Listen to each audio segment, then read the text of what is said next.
Soviet officer was forced to play dead among a pile of corpses. The Germans, determined to ensure no one survived, repeatedly fired into the fallen bodies of Soviet soldiers. Fortunately, the officer managed to avoid their attention. After the German troops retreated, he carefully emerged from the pile of bodies. Across the street, in a destroyed building, 2 Nazi officers arrived intending to bathe. He picked up his rifle and took aim. Just as he was about to pull the trigger, a voice called out from behind him. It turned out he wasn't the only one pretending to be dead. The soldier warned him that firing recklessly could easily compromise their position. However, the officer ignored the warning. As he aimed at the enemy and pulled the trigger, he realized the rifle was empty. "Comrade Commissar," the soldier whispered softly, "please give me your rifle."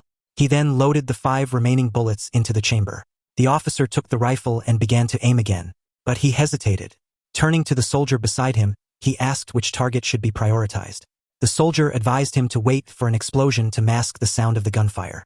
The Nazi officers had begun bathing, with only their heads visible, difficult targets to hit. The Soviet officer looked at the soldier and asked if he knew how to shoot.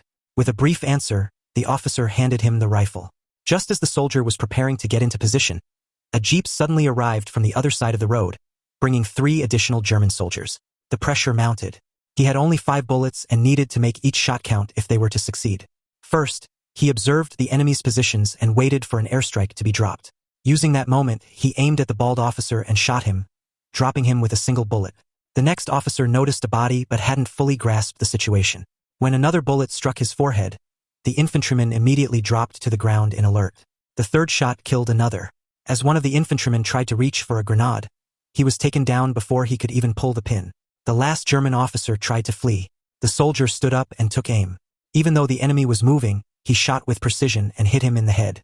All 5 bullets hit their marks, all headshots. The officer beside him could only watch in stunned silence.